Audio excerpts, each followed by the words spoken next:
Hi, this is Michelle from Erie River Publishing, and we are here to celebrate and chat with our authors of Last Stop, which is this beautiful book right here.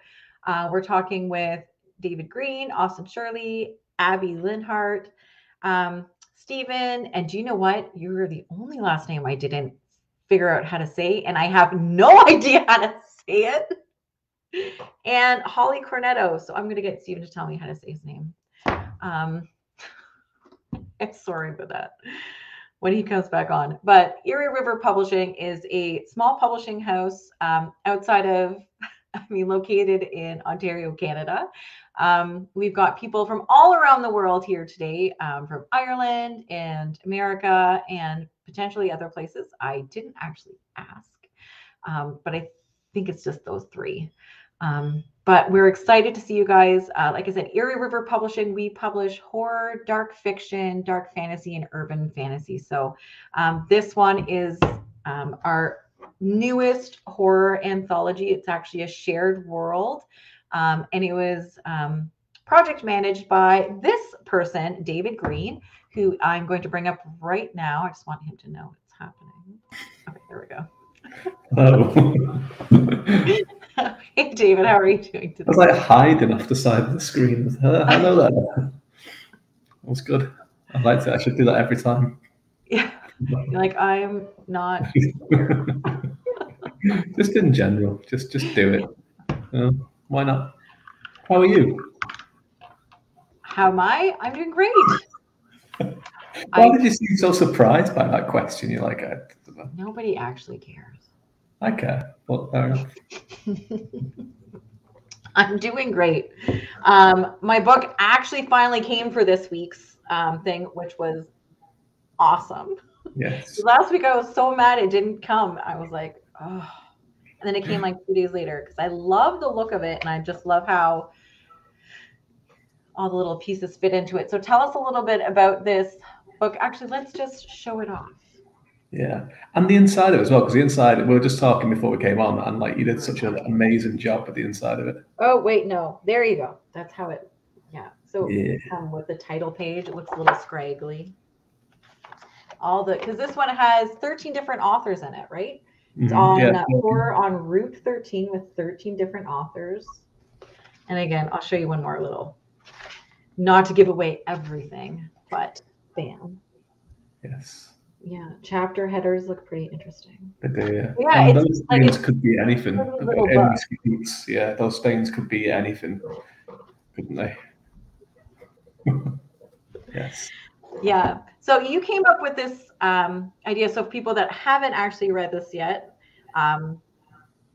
what was the idea of this collection? Because you are the one that kind of kicked this whole project off because you're the project manager. This was your, you say, brain baby. My brain fart. Well, yes. A little bit more substantial than a fart, but yeah. A little bit, yeah. It ended up being way more substantial, which is, let's not go down that path. Like it thuds. It does thud. It's quite a big book. Well, it came, a lot of people kind of, I did one of these projects, which was like a sci-fi cyberpunk one, and it turned out really well, and I enjoyed it. And I was like, you know what, let's do a horror one, because a few people were doing these kind of projects, and they were all kind of like fantasy, or unless no one was really doing a horror one. And I really like Twin Peaks, and I really like the Wayward Pines series, the books, not so much the TV show. And kind of that Roadhouse kind of motel road trip kind of horror, and that was really the idea of it. And then obviously it developed into some other areas as we kind of got together as a group. But the first idea was to kind of have that kind of revolving cast of characters that everyone could kind of. So they're basically on the Route 13. There's a place called Whiskey Pete's, which is this like really weird, dingy motel bar that's kind of stuck in a time warp kind of thing, with these 5 characters that are in it that are just weirdos. So we created the characters, and then the authors then could just make whatever story they wanted to do, as long as some of those characters were used. They didn't have to use all 5 of them, and it was fun to see which people used who, and it got quite a good spread throughout the whole anthology, I thought.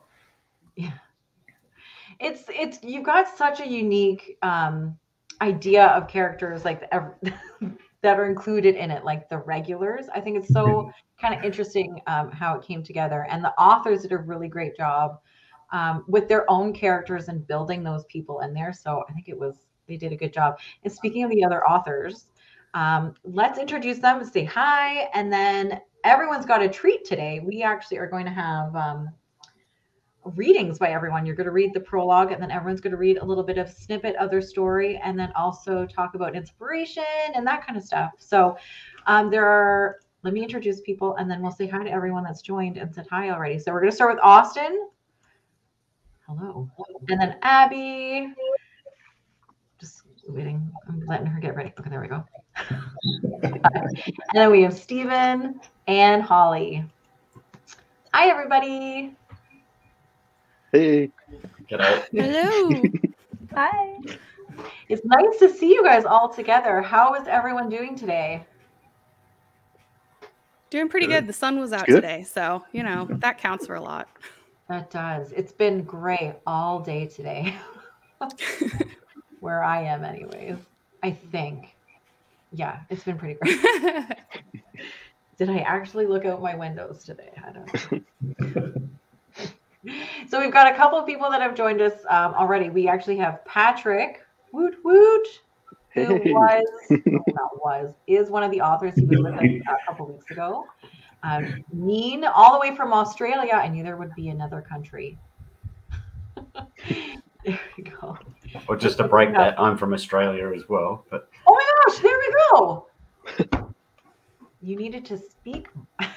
You were right on the money. I was waiting for it. You were waiting for it. Well, now yeah. So see, I knew there was another country involved. My brain couldn't remember. We've got hello. May you have an awesome rest of the day. I hope you do as well. And then a couple of us have all said hi as well. Mean. Hello, everyone. By David. Abby. Hey. Howdy, partners. Partners. Oh my gosh. Anyways, leave some comments in the, if you're here watching now and throughout, again, leave some comments through. But how was everyone's experience about, before we really kind of get into it, being asked to actually write these characters? And you guys actually created your own characters, right? Like, but writing the story, like a part of this world, how was, did anyone find that daunting? Or were you just like, yeah, this is a great idea, let's do it? Yeah, it was a great or idea. A middle ground. Like, I'm sure it's really good because it sets up something and it gives you something to drive from, which is probably what was really excellent about this idea. You already had the snippets of idea and you just had to build something around that. So as we all know, looking at the blank sheet of paper is probably the hardest part of the job. But exactly. Having something. Yeah. I think for me it was I had an idea for a character and sort of a character dynamic in my mind already for a story when David had approached me, and I was ecstatic because when he talked about like what the project was going to be, I was like, oh my gosh, like this fits in for what I kind of have in mind that I kind of want to do. And then the way that I don't know how much you've talked about like the creation of the project so far, but David let us all choose what month for the most part that we wanted to do. And I was able to choose October, which is my favorite month. And so it was just like the stars aligned and I was like, yes, October, I'm going, this is perfect. I will say, and it's not because it's my birthday month, but that is the best month of the year. Just saying that. Austin, what did you feel about being asked to be a part of this and having a world that's kind of already there, but a story that you could kind of go with? Yeah, so I really enjoyed it. It was kind of a last minute thing for me. Somebody had dropped out, and so they had asked me, which was awesome, but it was like a bit of a scramble.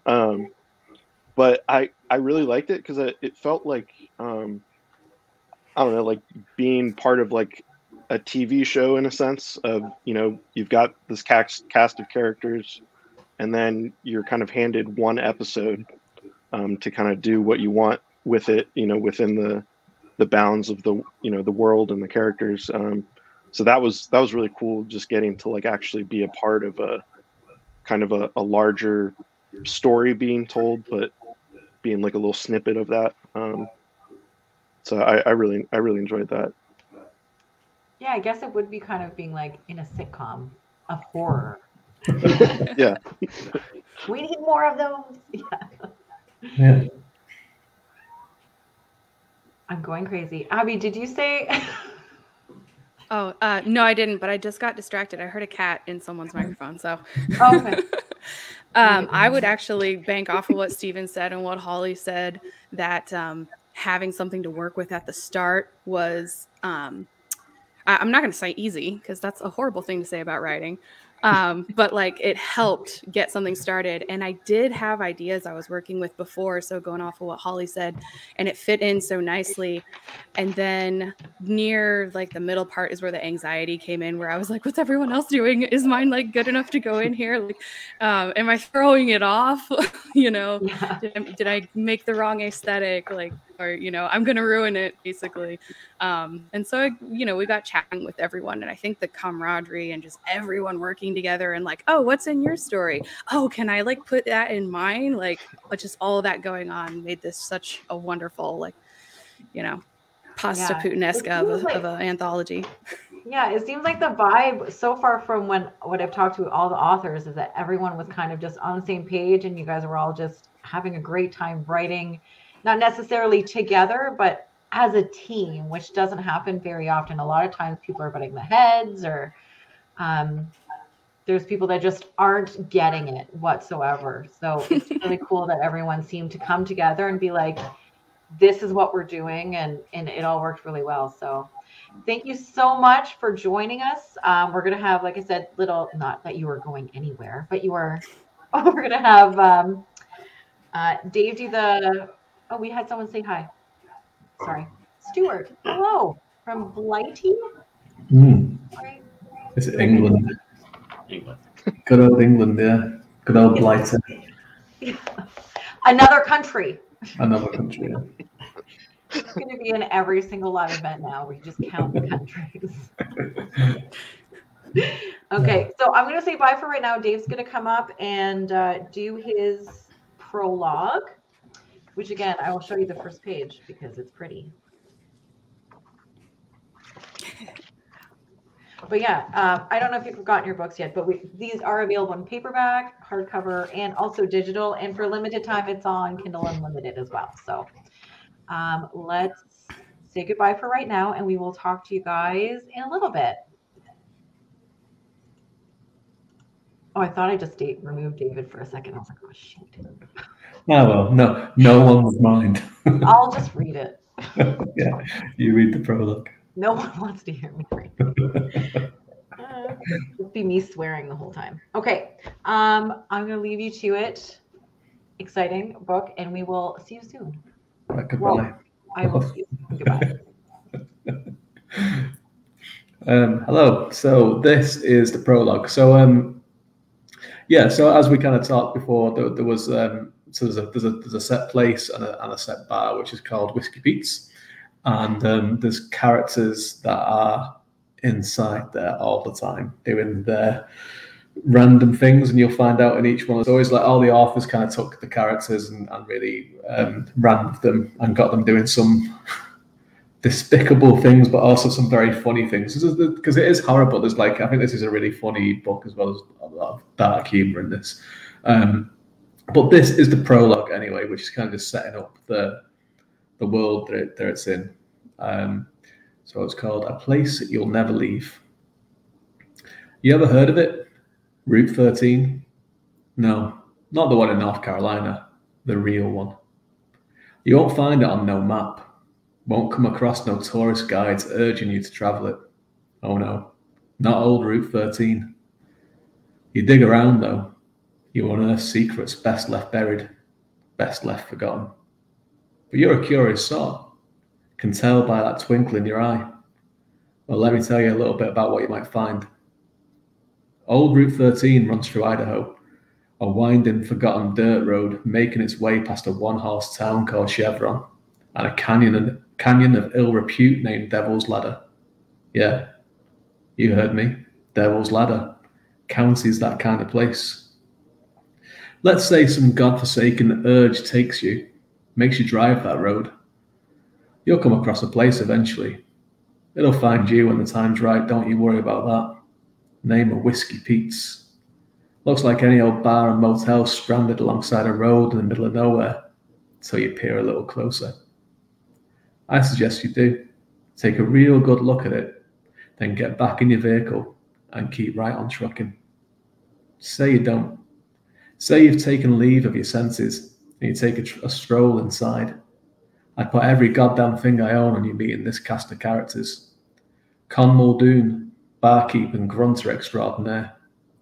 Lorne W. Peterson, Canadian shopkeep, has a name tag reading Dale. No one knows why. Young Joel Masterson, inspect that one. All's not what a first glance might tell you. Old Melvin Washington. Some say he knew his more famous namesake, not least himself. Last but not least, Stacy Jenkins. Well, the less said about her, the better. Now, let's say you wandered on in there, laid eyes on the folk I just mentioned. You hightail it out of there and don't ever think coming back. Don't stop till your ride's running on fumes. That's my advice, given free. Take it or leave it. It's the kind of joint where time don't run straight. Things, places, names, even the goddamn furniture don't act the way they're supposed to. It changes, twists like it's molding itself to whatever's in your noggin, fitting into the memories best left forgotten. Just like Whiskey Pete's. How do I know about Whiskey Pete's on Route 13? Now you're asking the right questions. It's not the kind of place unlucky folk who darken its door often leave, and if you're fortunate to get out, never make the mistake of thinking you escaped. Their reach is long.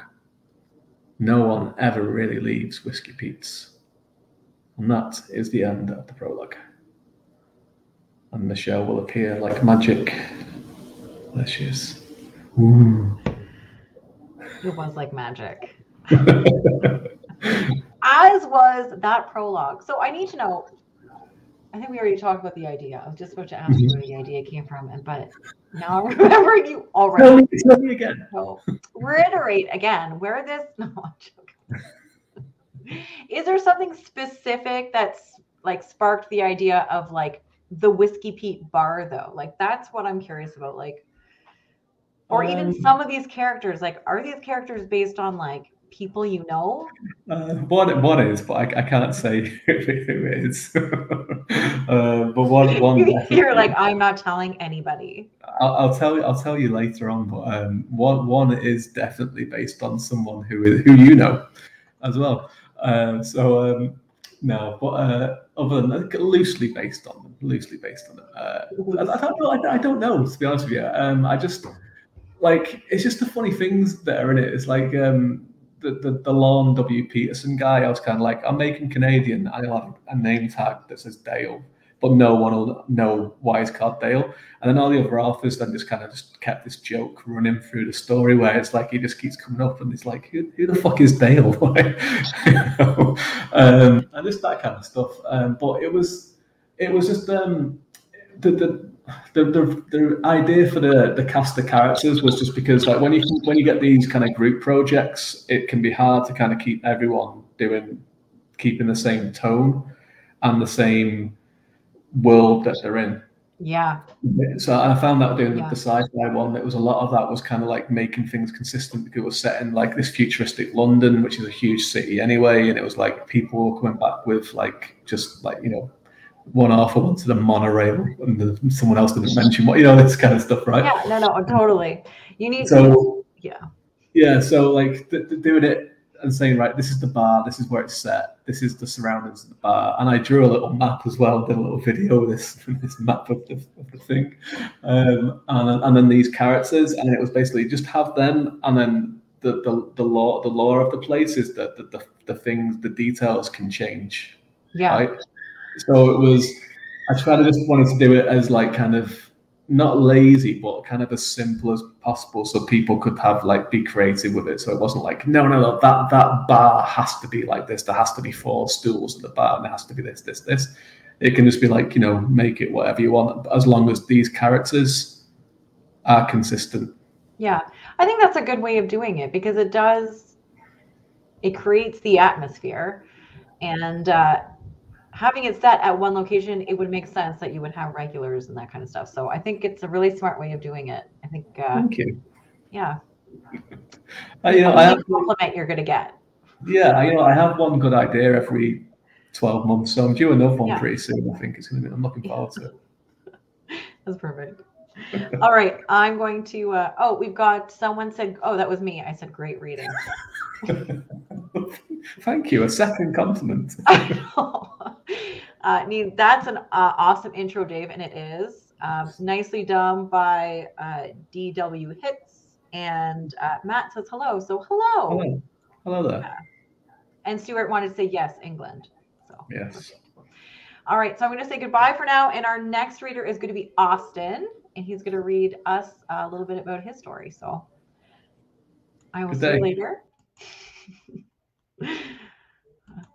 Hey, how's How it going? are you doing today? I'm doing well. Hanging in there. Hanging in there. I got 2 little girls running around, so. I know. I'm hearing my 3.5, almost 4-year-old in the other area with my parents. Just they're playing baby, and for some reason she wants to play the screaming child. And I'm just like, be quiet.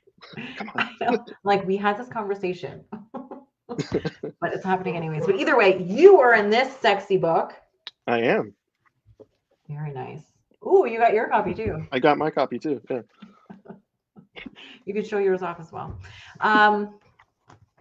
So what are let's talk about your characters. Yeah. What are they? So my character is a hitman, I guess you would call him, named Franklin Toombs. Kind of like when David asked me to jump in on this, I had an idea if I wanted to do like more of a crime related horror story. Yeah. And then I also thought it would be fun to take like a slasher kind of vibe and do a reverse slasher where the main character is the slasher. Yeah. So that's kind of I how love that that concept. I Yeah. love that concept. That's so cool. So was this inspired by anything in particular, or was it just like, I've had this idea and I thought it worked really well kind of thing? Yeah, so a lot of times when I write or like come up with an idea, I'll like give myself an elevator pitch of what the idea is. And so for this one was John Wick gets stuck in The Shining. Like, you're awesome. Yeah. I'll sit myself down and give have a pitch. Combo. Yeah. So, but this one was John Wick gets stuck in The Shining or Twin Peaks. So that was kind of my. That's a good setup to what your story is going to be. So that's awesome. Okay, well, I will. So I enjoy that vibe a lot. So I'll let you start reading it. Okay, awesome. I'm going to knock myself out of here, and then we can chit chat. Okay, awesome. Enjoy. Thank you. All right, so this is the beginning of Tombs. There's always a rational explanation. Franklin Toombs lived by that mantra, and right now he was clinging to it like a drowning man to a deflating life preserver. He breathed heavily, sending a rush of cloud into the cold December air. He was slick with sweat, blood, and dirt. Digging 5 graves in the winter earth, dragging 5 bodies to those graves, it wasn't easy work, especially with only one good hand. He shook with exhaustion, and he'd ruined a perfectly good suit. Good news was he wasn't cold anymore. The night's grisly work had seen to that. But his mind felt frayed at the edges, and he needed a drink. Bad. The sick feeling in his stomach, the one that had been growing worse since he'd first turned down Route 13, threatened to overwhelm. Somehow, this place, with its pockmarked 2-lane dirt road, its dump of a bar, its greasy grass station, and moldy motel surrounded by thick pine forest, this place was testing his resolve, the steadfastness of his personal philosophies, just for the hell of it. Toombs shook his head. No, don't think like that. Just get a drink, calm down, and get yourself out of here. He took another deep breath to steady himself and glanced up at the night sky. Bad idea.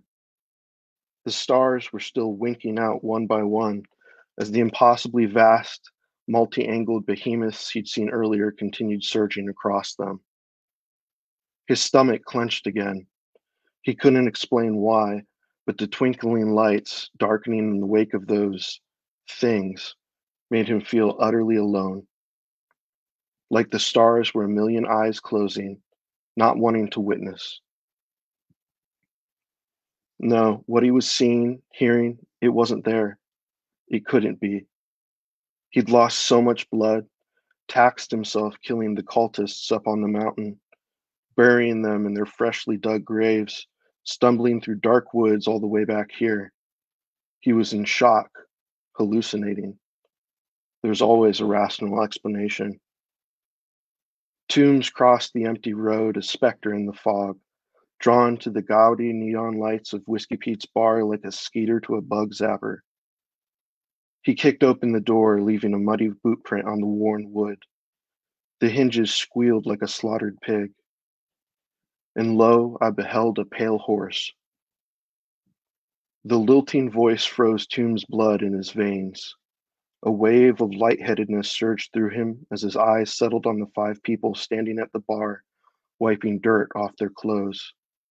But that's impossible. The old man in the red mechanic overalls, the name Dale stitched into his chest, spat a clump of dirt out his mouth, examining another gob on the end of one of his gnarled, grime-black fingernails. And hell followed with him. Toombs had a sudden desire to lie down, to sleep the sleep of the dead. None of this could be happening. There's always a rational explanation. He'd gone insane. That's what this was. His mind had shattered. His brains were leaking out his ears. That had to be it. The 5 Whiskey Pete's regulars stared back at him as they continued wiping themselves clean of the muck from their graves. Their clothes, their skin and bones were intact. No severed limbs, no gaping, bloody wounds, no hamburger mass of flesh and splintered bones. Like nothing he'd done only hours before had actually happened. Except for the dirt, the mechanic, the big man with mismatched eyes, the red-headed Stacy, the raven-haired Joel, and the decrepit old-timer all looked much as they had been when he'd first met them several hours earlier, very much alive. But he'd killed them, torn through each and every one of them with a knife and a shovel. Toombs looked down at his clothes. His Armani suit was still stained with their blood. Somewhere out of sight, a door creaked open. Well, shit, Toombs said. And that's the end of the beginning of that. Very awesome. I like it. So is this character based off of an actual human being? No. You know. Yeah, I've been fortunate enough to not run into anybody like Toombs in my life. That's So, good. yeah. That's really exciting. What was the hardest part? Like, I know you were, I'm not going to say you were, I was going to say something that I thought would be funny, but it's probably going to sound rude, so I'm not going to say it. So, what was the hardest part coming in someone else's kind of shoes? Was the story was obviously not already created. You were probably, so you were assigned essentially like a month or something like that kind of thing. Yeah. I mean, really the biggest thing was just and David and like Holly, all of them were really helpful. They I think as soon as David was like, hey, can you do this, had sent me the kind of compilation of all the stories they had up to that point, and then kind of like a sheet, like a cheat sheet. Yeah. And so I kind of just read through all of that, and then from there, I figured out there was a couple stories that I really liked, and so I asked if I could kind of tie them into the story that I wanted to tell. And so that was very fun, and like I said, that kind of gave it like a television episode feeling, because it was like, oh, this was in this other episode, and I get to play with them in my toy box here. So that's awesome. Yeah, it was a lot of fun. Yeah, I love how you guys connected the stories in little ways that made it feel kind of cohesive and it all kind of meld together, it's fantastic, because a lot of times when you're in those shared world anthologies, sometimes that's the little key that's missing. And I think that's what really makes this one a really awesome book to have and to read and just to kind of really get into. So very awesome. Let's see if we have any comments. Oh, we do. Here we go. Great job, Austin, from Jennifer. Oh, we've got a hey pal in there too. Hey pal. Hey. Hey. I know that guy. That's awesome, Austin. Oh my gosh, I couldn't even say that word. That's awesome, Austin. Do you know how hard that is for me to wrap my mouth around? Awesome. Yeah. Intriguing read. I want to know what happens next. Surprising that you say that, because you can actually find out in this book right here. It is available, like I said, ebook, paperback, which is this one. I don't actually have my hard copies because they haven't come in yet. Do I have hard copies? Yeah, we have hard covers on this one. And a Kindle Unlimited and ebook through Amazon. So, but thank you so much for reading, and I will see you later. See you at the end. And next we are going to have Stephen, who I will find out how to say his last name pretty soon. Okay, just to put you out of your misery, it's Stephen Huxley. It does not help me. Huxley? Okay, Huxley. Just how it's spelled, basically. Huxley. Huxley. That's it. Okay. So, Stephen, you were asked to write in this awesome anthology. Why don't you tell us a little bit about the characters and your inspiration behind them? Not a problem. So I was given May, because May's my birth month, so I thought I'll do that. But given I'm on the other side of the world, it's a completely different month to what's in the story itself. So it's coming into, it's autumn, and it's coming in. No, it's spring coming into summer. That's right. So okay. For us, for me, it's more autumn coming into winter here. Yeah. So the idea I had was I wanted to do a little bit of a sort of pulp fiction style hard case crime type noir story, I suppose, because the way that the bar and the environment sort of set itself up, I thought, well, you need some sort of flowing characters coming through that sort of area, and the only people that really do that are either interstate truckers who are going to keep on the interstates and stuff like that, but the other people that might flow through are sort of detectives or bounty hunters or something like that, who are on trying to chase down someone who's trying to get away from civilization. So I came up with the idea of a guy called Trent Porritt, who's a bounty hunter from Oregon. I just Google mapped everything to try and figure out what the hell, because I've never been to America. But that's why the internet is so good. You can do so much research. So I set up a little thing where, we had a bounty hunter chasing down a murderer through the back roads of Idaho, and they end up at Whiskey Pete's. That's perfect. It's a really interesting story. So I'm going to just leave it there and let you get into it, and then we can talk a little bit after. All right. I'll try and. All right. I almost trying to figure out how much to read. Okay, that's fine. Trying to figure out how much to read, but I'll see how we go. If you, I'm letting you. Yeah, have fun. That's right. We'll be right. Don't read the whole thing. No, I won't do that. Okay, All right, my story is Trent. This is the opening part. Watching the boats racing on the Columbia River had me longing for the long days of my youth. I remember a time when that was my life. Every weekend, I'd ride my bike from my home in Concordia down to the river and sail for most of the day. At times like these, I'd happily chuck it all in and do that again. It was a nice way to pass the time, especially on a Saturday. Taking the final drag from my 10th cigarette of the day, I glanced up at the bright blue sky and sighed. I knew I was moments away from spending countless hours in the car I sat on, searching for clues, following leads, and just trying to put pieces together. Pulling the stub from my mouth, I dropped it on the ground and crushed it underfoot. A voice nearby snatched my attention away from the glorious scene before me. "That's littering. Pick it up now." A young punk police officer, uniform pressed and neat, strode up and stopped beside me, hands on hips in an attempt to give himself more authority. I took one look at that baby smooth face, then stared down at my feet, scraping it across the ground to reveal the crushed remains of the cigarette lying amongst countless others. I shrugged. "Pick it up or I'll give you a ticket." Putting on my best expression of disdain, I turned back to him. "You're new." "So what? Doesn't matter how long I've been doing this job. That's still littering, and I'm still going to give you a ticket." He pulled out his ticket book, flipping it open to a fresh page. Another blue uniform stepped up next to the rookie and closed the ticket book. "You won't need that, Collins." The younger officer's mouth dropped open. "What are you doing, sir? This man's breaking the law." "You have no idea who this is, do you, Collins?" "No, should I?" Before the older officer could start to explain, the hood of the car rattled. Glancing down, I saw my phone bouncing around, screaming out, "Bad to the bone." I smiled and snatched up the phone.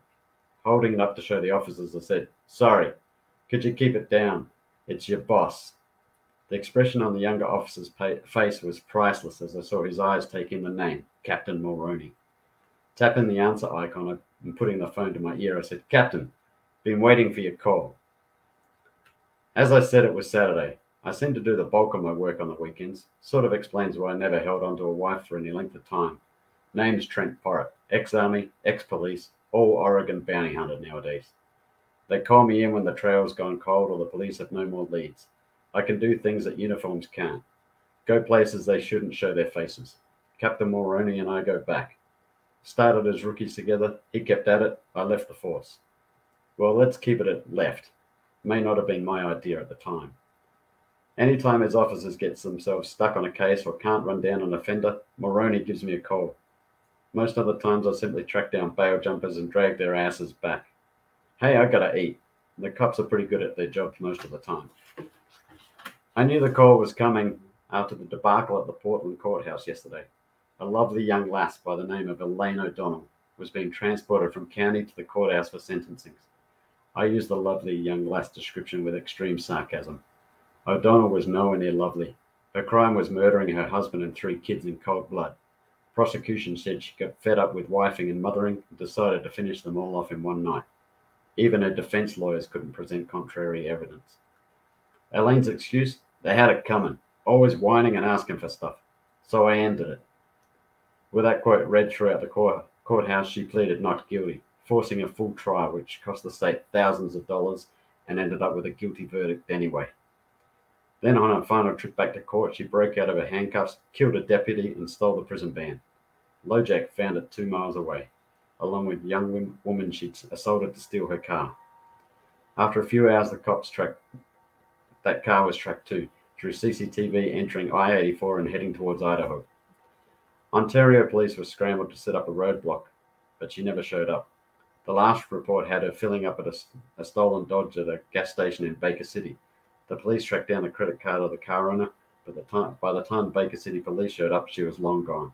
She had them on the run, and I figured she was well over the state line before they even knew about the stop for gas. That's where I came in. Oregon cops could call on the Idaho police to help, but then politics comes in, and it's an election year. Oregon leans Democrat, Idaho leans Republic. Do the math. They ain't playing ball anytime soon. Picturing the state map in my head, I figured O'Donnell slipped off I-84 at Baker City and headed onto Oregon 86 through Idaho. That's what I'd do, then head further inland, possibly on the old Route 13. Not many folks use that one anymore, but it does connect up to US 95, which heads north to Montana. Eventually, she could cross into Canada and out of our lives forever. I'll leave it there. Great job. Thank you. I'll try to do it without an American accent next time. Anyway. You did great. Don't worry about it. So yeah, you said drew your inspiration. Like you got some information on the internet and that kind of stuff. Did this idea, like, how hard was it to come up with this idea with the information that Dave kind of provided everyone? Did you find it was like really easy to kind of come up with, or was it? I think it was. I think because it sort of worked out. Whiskey Pete's is going to be the final destination. Yeah. So just working back from that and then trying to piece together what would drive someone to go to Whiskey Pete's and stuff like that. And so once I came up with the idea of a bounty hunter tracking down a felon, I just then pieced it from where I wanted to start, which was in Portland, Oregon, and then just tracked it all the way along through I-86, et cetera. Maps on there going through, piecing it together, working out where and making sure. You're like, rest stop here. Yes. And I go like, Google Maps, go onto the photo. There's the goods. There's a petrol station I can use, or a gas station I can use. Oh my gosh. And stuff like I did that too when I did we did storming area 51 with a couple of friends, and we had to, like, in my head I was like, okay, well, I've got to map this. So I like stopped at different towns and I was like, okay, let's Google Maps this and describe one of the buildings. It was exactly. And and I did the same thing because I was in the same anthology. So it was like, okay, Las Vegas is there, Area 51's there. How do we get from here, and there, and where? And I've just recently written another story, which is in the Mojave Desert south of Las Vegas, and going down to Phoenix, I think it was, as well. So on the maps, trying to figure out if they're there and they go there and the people coming through there, how do I? So funny. I love it. It's funny what we do just to be like, okay, let's pretend this is really happening. Yes. Oh, our Google search history. Oh, dude, yeah, you don't want to look at that. Yeah. All right. Well, I'm going to say goodbye for now. We're going to bring everyone up. We can chit chat a little bit at the end, but thank you so much for reading. I really enjoyed that. And I think everyone, not a problem. Thank you. I'm hoping everyone will enjoy this character and enjoy these people and get really into it. And again, calls from the forest. What? My brain just died there. Last stop. We're on Route 13 right there. Excellent. And we've got someone that says, nice, Stephen. And awesome. I love bounty hunters. So thanks again for reading, and we will see you in a minute. Okay, coming up next, we have Holly. I think she's ready. Are you ready? Yes. Thumbs up. Hello. You are still on mute. Hi there. Can you hear me now? I can hear you now. Awesome. Hello, everyone. Hi. How are you doing tonight? I'm excellent. Happy to be here. Happy to be among such good company. I know. It's been a lot of fun so far. I like everybody. There's no one that I'm like, ugh. But would you tell us if you didn't? No. I would fake it. How do you know I'm not faking it right now? No. You probably are. You hate me. I know this. I'm like, oh, these people again. Not her again. Jesus Christ. No, I love you. I love seeing you. It's a joy of my day to see Holly when I get to see Holly. So it's wonderful. Touches my black shriveled little heart. I know. I'm gonna start crying. But that's just then I'm gonna cry, and then the audience is gonna cry, and we're all everyone's gonna cry. Will we cry at this story? Now tell us a little bit about these characters. Because I like a good cry, or I love a good chuckle. Because sometimes when I get to the like really bad parts, I just laugh. Yeah, Not maybe because it's you would be funny, but laughing because at my the brain quality of my writing. I don't know. No, I don't laugh at people's writing most of the time. It's more just like, haha, that guy got it. Fair enough. I guess for me, Audrey is the main character here, and Yeah. she's a teenager, older teenager. She has a little brother who has autism, which I pulled on from my own life because I have a child with autism, and I wanted to include a character from that perspective. So her little brother Seth. And then I have this family dynamic, and this is where, when I said earlier that I kind of had an idea in mind for a character in a situation before David had approached me, and Audrey was someone that was in my head, with a troubled family where her father has, remarried, and she doesn't, or is remarrying, I guess. She's not married yet, but she sees the stepmother as sort of intruding on her family. She sees this new potential stepmother as someone who is tearing their family apart, causing a strain. So she's very sensitive, and it's not all without merit that she feels this way. Like the stepmother or future stepmother is not, entirely innocent in this. But it draws from some similar experiences I had growing up, and things like that. So I wanted to get into like who Audrey was and kind of tell her story. So that was really what came first. I think the best characters are the ones that we can draw from our own experiences, even when they are difficult. Yeah. And that's what makes them real, right? It's what pulls people in and makes them invested, is because they can see a person in it, which is lovely and wonderful. And with that, I'm going to let people listen to you read your story. And again, Sweet. Last Stop in a paperback and hardcover and ebook. And I'm going to get myself out of here so you can go. Nice seeing you again. I'll see you in a minute. Okay, so I'm beginning not exactly at the beginning of the story, but about a page in, because I really wanted to share with you all the part of the story where shit hits the fan, because I think, it adds a little tension.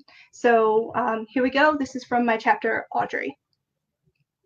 The sound came from the right this time. She turned fast enough to glimpse black fur slinking around a boulder. A cat?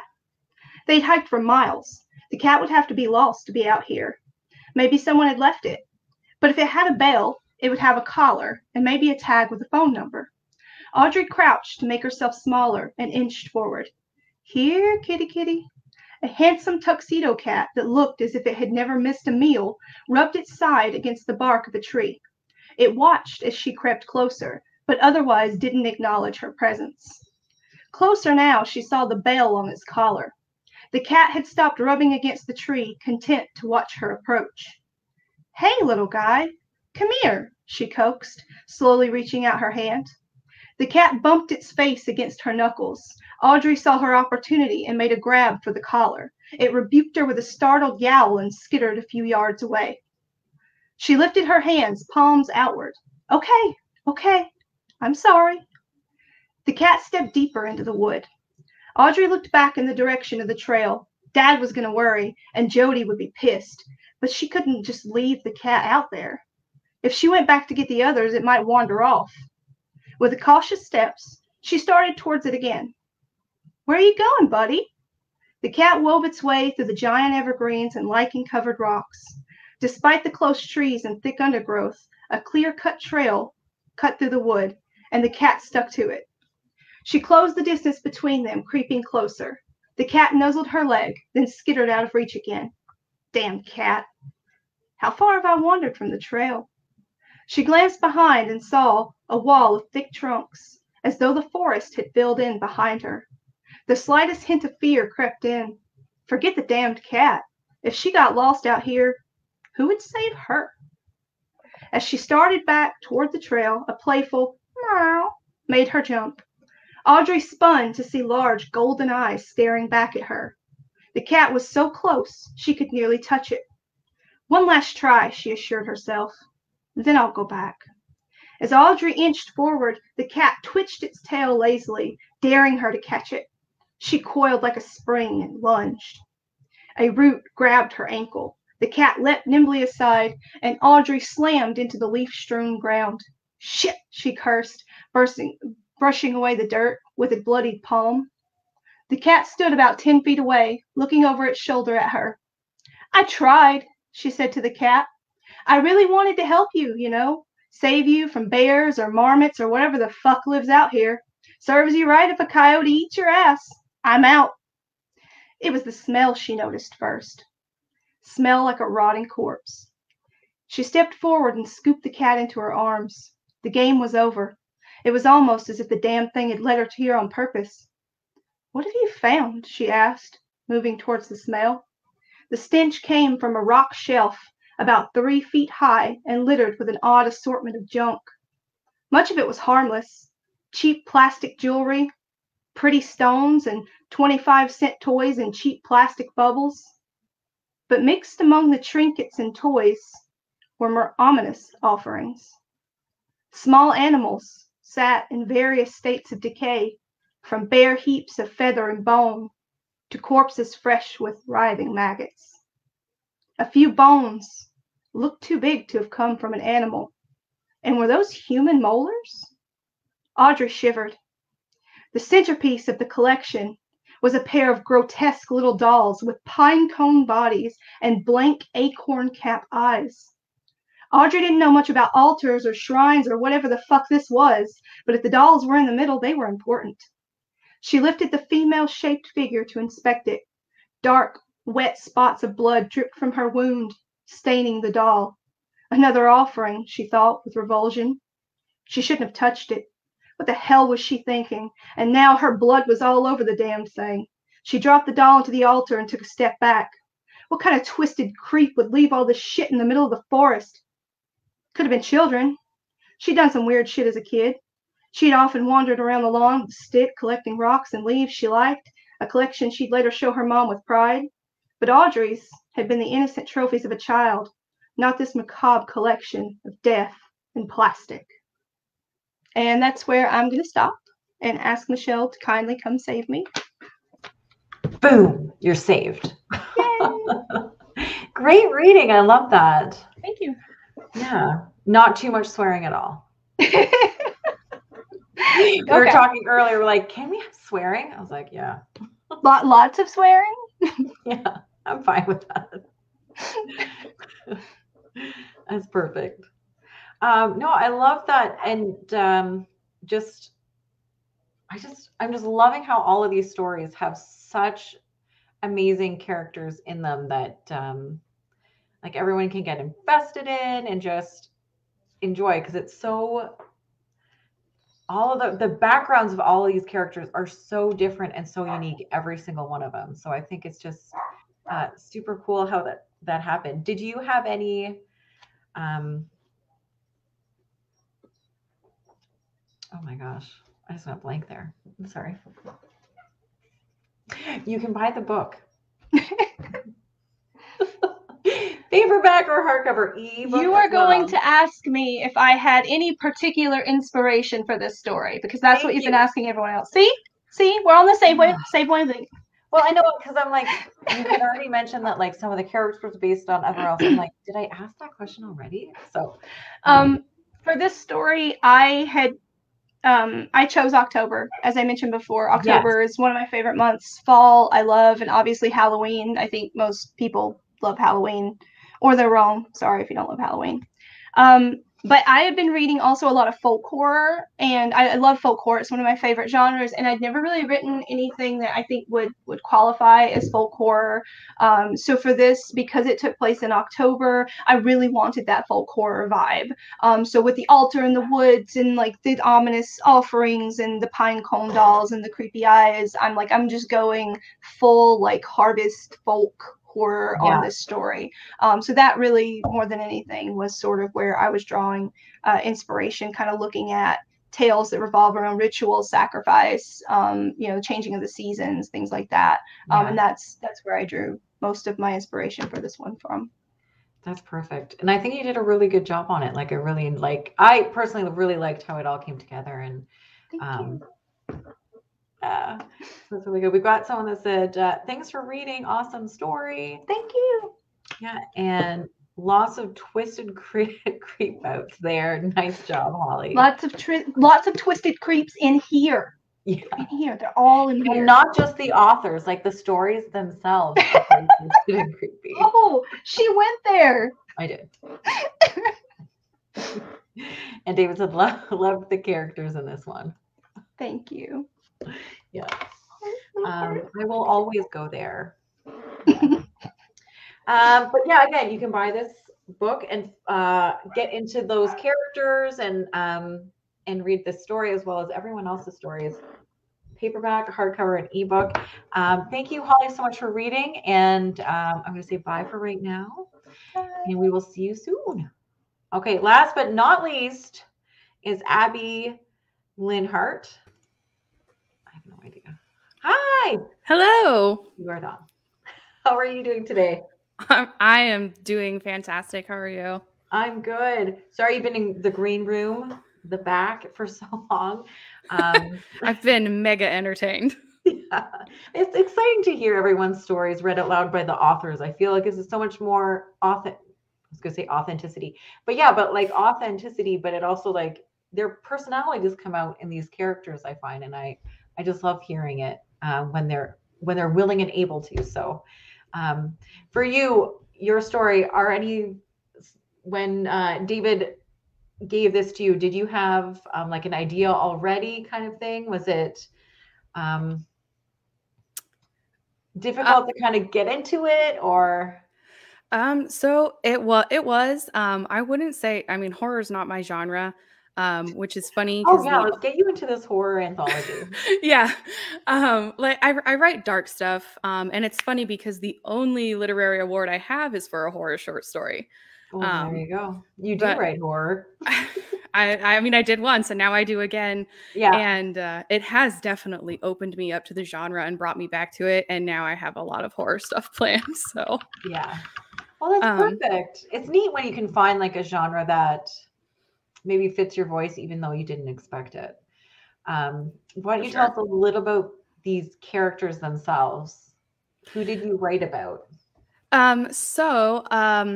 I wrote I think my chapter is named after my characters. I'm like, let me find Yes. It's Jasper and Huck, right? Yes, Jasper and Huck.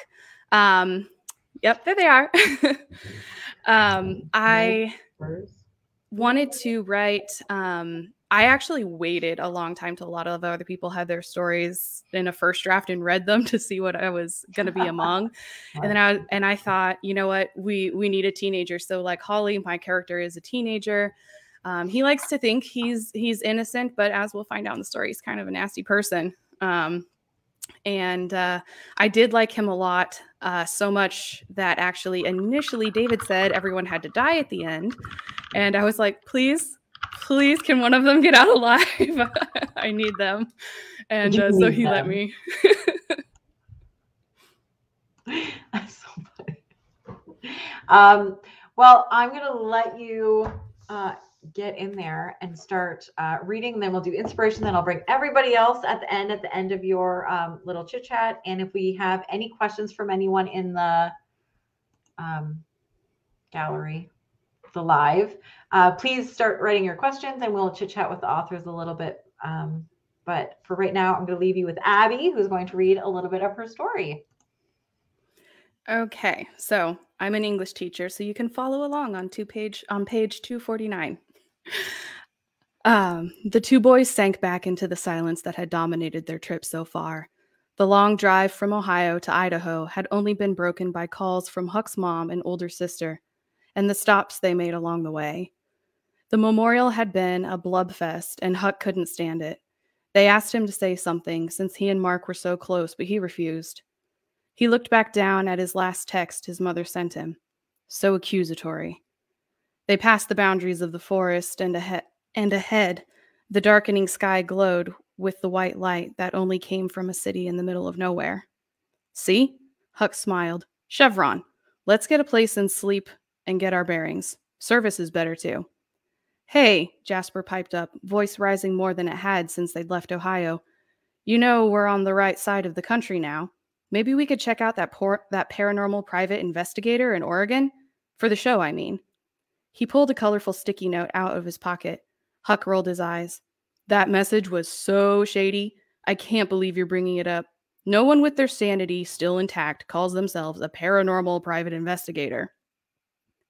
He leaned his head back and closed his eyes, but Jasper wasn't done. We deal in shady, he pointed out. What the? Huck opened his right eye and looked sidelong out his window. Then he sat up quick. Fucking hell! The hills that rose up to the right dissolved into white mist, seemingly oozing up from the earth. The trees barely peeked out from the sudden haze. Both boys leaned to the right and squinted to get a better look. Jasper! Huck screamed, pointing out the front.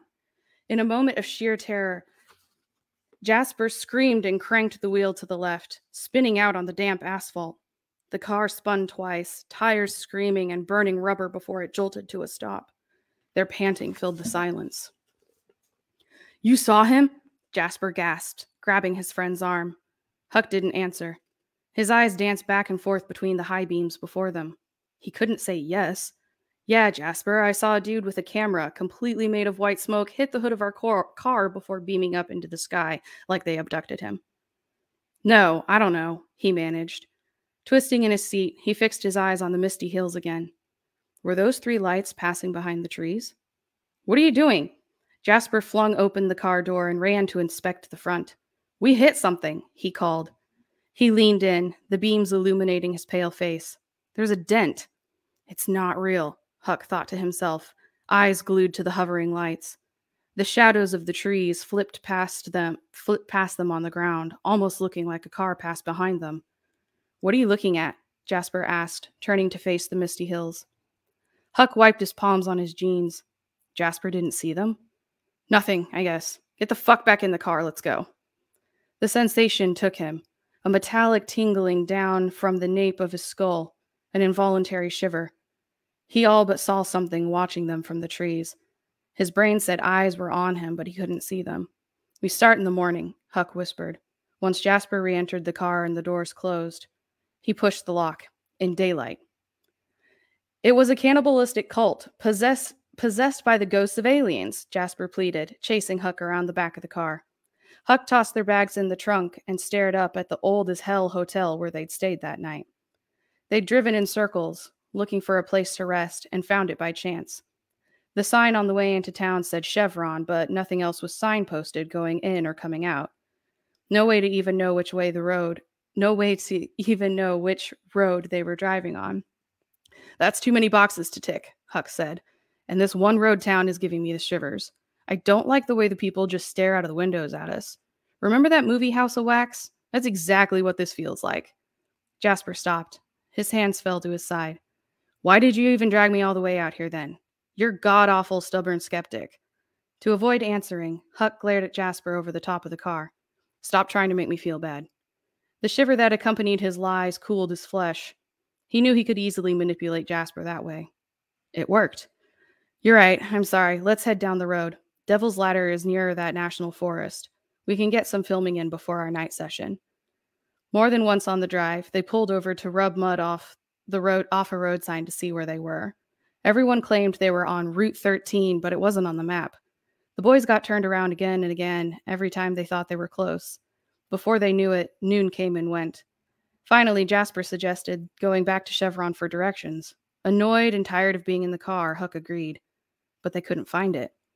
These damn trees, Huck shouted, pounding the trunk of the car when they pulled over, near 5 in the evening. We can't see anything. Jasper took his pack out of the trunk.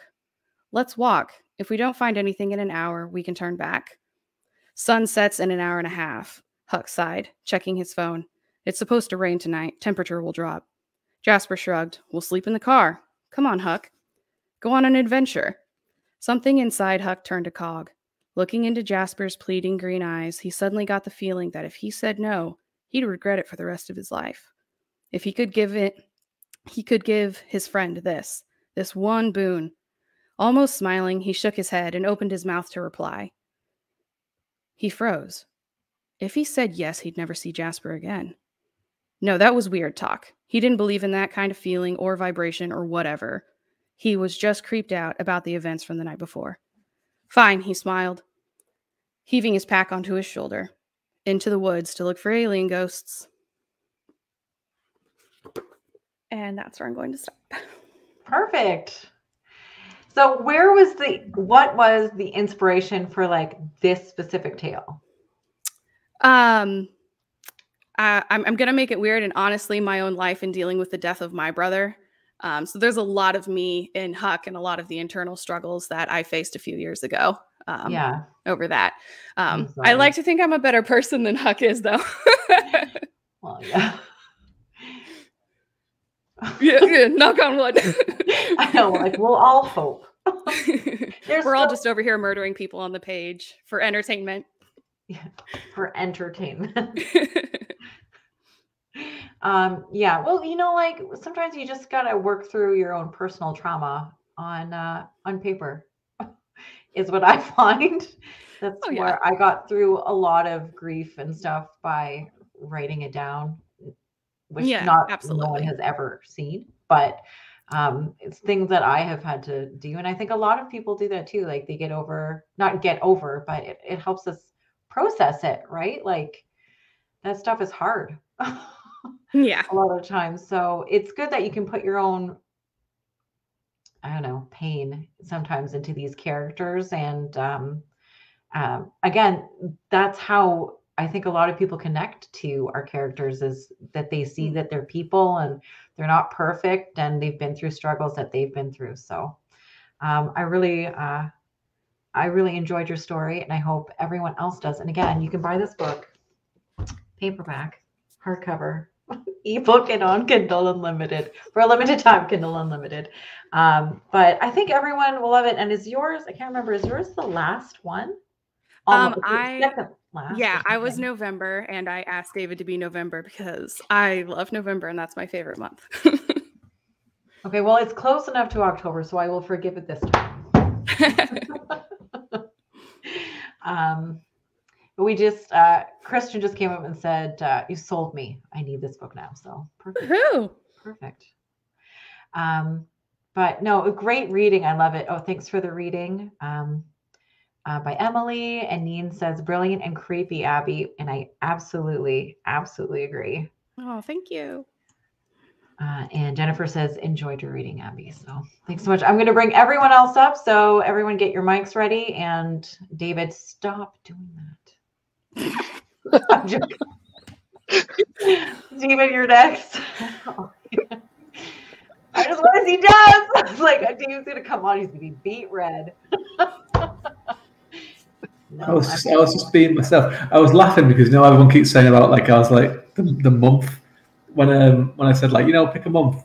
Everyone just picked when the birthday was. Everyone was like, I'm just gonna pick this month. It's like, is that your birthday? Yes. What's wrong with that?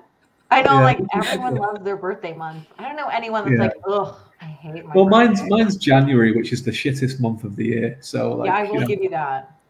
Mine too, David. Yeah, totally agree. The thing is in January, right? I don't know about like in other parts of the world, but in England and Ireland, what happens is so if you're getting paid monthly, you get paid like at the end of November, and then what they do is they're like, well, we'll pay you early in December before Christmas, and it's like, well, that's good, but then it's like 6 weeks so you get paid next in January. So everyone has no money in January. No one goes anywhere. It's cold. It's dark. It rains. It's just the worst month in existence. And apart from Austin, the worst people in existence are born in January as well. I was just you going to should say come down cold. here. We'll it's go really to the beach. I know. I'm like Australia would be like the warmest. Yes, month that's true. Yeah, we spend a week down the beach. It's awesome. That's what you need to do, David. You need to just go to Australia for your birthday. Just become Australian. With your December money. Use your December money to go to Australia. Yeah. I don't know about that. Yeah, probably not. But great readings, everyone. I really love how this compilation kind of came together. We do have a couple questions. I saw them up there. Now I have to find them again. Sorry, my apologies. One of them here, I found one for sure. Would you stay at Whiskey Pete's?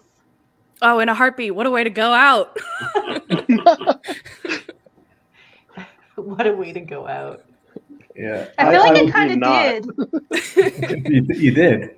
I feel like I stayed did there? in writing the story. Like Oh, I yeah, feel like yeah. I wrote exactly like what the experience would be like, and that's close enough to real for me.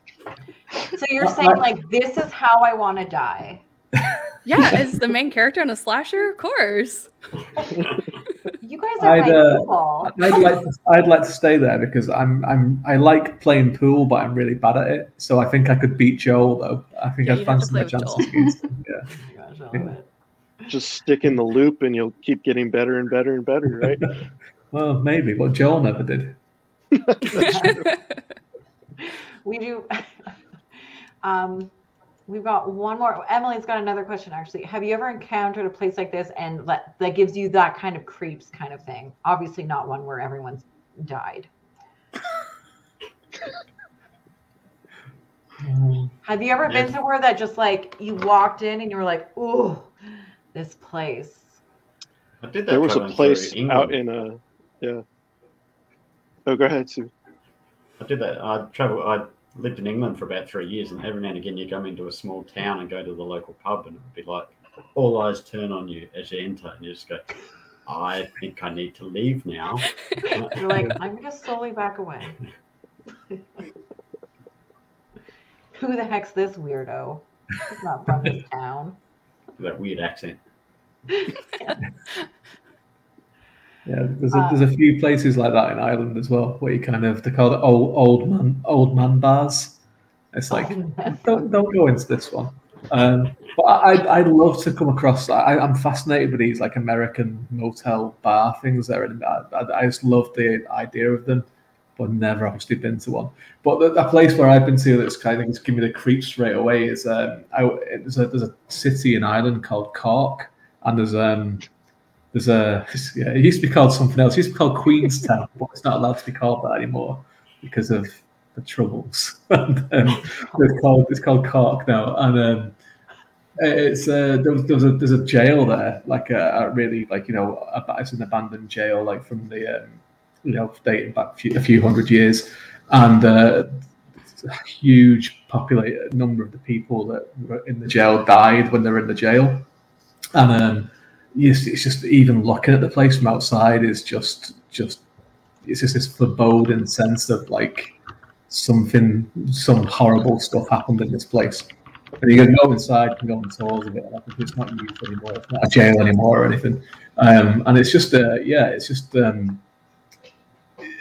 a terrible. It's horrible. It's not somewhere.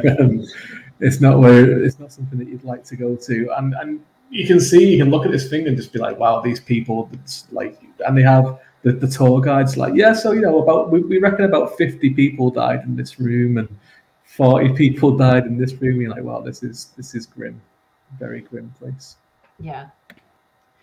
Austin, you were going to say something about a place that you've been, right? Oh yeah. So on a road trip across country, we stopped off in like a little town, middle of the night to get some gas, and like no joke, heard like a chainsaw go off across the road, and like this woman starts screaming, and we were just like, okay, back in the car, and just like, we'll get gas somewhere later. So yeah, like I don't need gas. Nope, don't need gas. I had mine was not quite that harrowing, but my husband and daughter and I had gone down to West Virginia. We were going to see Harper's Ferry and took a hotel in the neighboring town called Charlestown. It was cheaper, so we were like, okay, it's like, and it was like a Days Inn or Motel 6 or something. I don't remember, some kind of chain. But we got there, and like I by no means consider myself a high maintenance person, but I walked into that hotel room and looked around, and I was just so skeeved out. Like it looked like a place where someone had been murdered, and it was like lights blinking, like just the sheets, the carpet looked disgusting, like it hadn't been cleaned, and the whole place like just smelled of like curry, like not in a good way.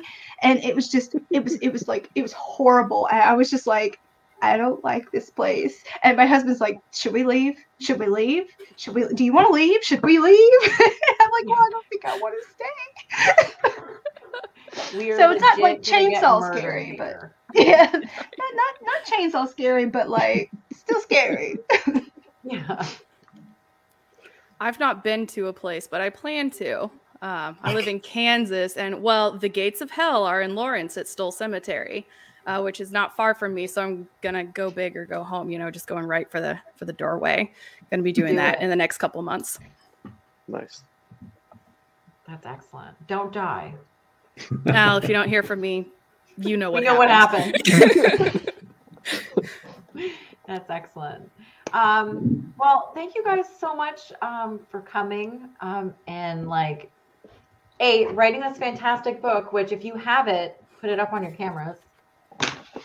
David does not have his. Everybody but David. Everyone pointed the loser kid. I feel like is he not?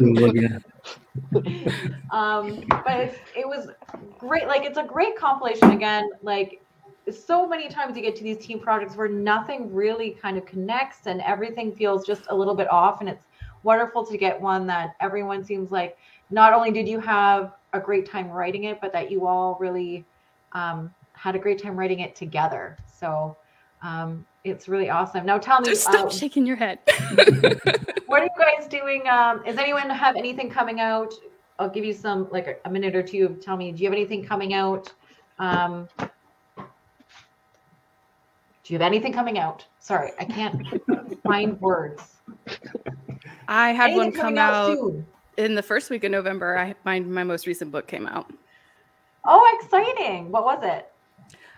It's the second installment of my dark fantasy series, Season of the Ruiner. So Perfect. Plug it. Find the book. Show it to us. So it's right here.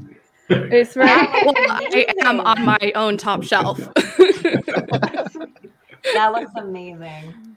That's awesome. Thank you. Oh, congratulations. Austin, do you have anything coming out in the near future? Or anything new going on, or what you're planning? I just finished working on a novella, so that's being read by my writer friends. I'm like, I see Holly over there just going. Which is Holly. I'm friends. like Austin's number one fan. Well, maybe number two fan. Maybe like his wife is his number one fan, but I'm Austin's number two fan. And likewise. So, and when I say writer friends are reading it, it just means Holly. Yeah. The Winchester brothers. I love it. That's I'm answering perfect. Emily. Yeah. I'll get in. Yeah. My Curious Cases of Sherlock Holmes is out. Oh, perfect. I'm working, it's volume 1 and 2 in hardcover. I'm working on volume 3. I'm up to about 8 stories now, so hopefully they'll come out soon. Very cool. And my first little novella, After the Fall. Book 2 comes out in December. So, very cool. That's pretty. I like that. Congratulations. Thank you. Holly, what do you have happening? Well, in December, I have a piece coming out with Dark Recesses Press, so that'll be exciting. And then I don't have a date yet, but I was accepted into Cemetery Gates Media upcoming anthology, A Woman Built by Man. It's a big deal for me. Really excited to be a part of the project. Oh, I'm so excited. There's some fabulous authors involved. I don't have a release date yet, but when I do, it will be all over my social media because not because I'm bragging, but because I just can't believe it. And I'm like, it's real. This is happening. So those are the big things that I have like in the works. Other than that, I'm also working on a shared world anthology, much like the one that we've been talking about today. So we don't yet have a date for that. We have some authors who are still sending in their stories, still tweaking things. It's also through Erie River. The lovely people there doing it. Can't go wrong, right? I think we have 3 authors right now for sure. And I'm really excited about it because it's kind of a Southern Gothic. It's got witches. It's got evil. It's small town Appalachia. It's got a lot of things in it, and I think people are going to really like it. So I'm excited when we finally get to like share that with the world. Yeah, it's got a big build up. We're gonna get it out. It's gonna be great. I can't wait to see all the stories when they're actually put together because I think it's got a great idea. Sorry, I hear my kids are getting rowdy now. David, I know you probably have like. Well, no, I'm in this. I'm in the one that Holly just mentioned with Austin, which is over here and being published by Up Here. Yeah. But other than that, I actually have. For the first time in a long time, I have nothing immediate coming out. So my next novel is June 2022, I think. So I'm like, you've got a novel and a novella coming out, sir. Not until next year. That's like 6 months is a long time, right? 7 months. Even. Not in writer years. No. Not in publisher years. No, it's I've kind of like I'm kind of concentrating on. Obviously, I have 2 series with Erie River, so I'm kind of concentrating on those at the moment. So my short story days are on a little bit of a pause at the moment. Which some people are like, I'm very happy about this. Thank God. Yeah. So yeah. Oh. Well, it's exciting that everyone's got some great projects that have come out already and are coming out soon. So that's awesome. And again, thank you so much, everybody. This is the book. This one, Last Sto. A terrifying journey into America's forgotten regions. So this is available. You can get hardcover, paperback, anywhere. So you can order it online from things like Barnes & Noble, Walmart, that kind of stuff. You can get them on Amazon as well, and ebook and Kindle Unlimited exclusive to Amazon for right now. So thank you again, everyone, for coming. It's been a pleasure talking to you guys, and we will all see you guys soon. So thank you, everyone, for coming and chit-chatting with us as well. We'll talk to you later. Bye. Thank you. Bye, guys. I got to go to work now.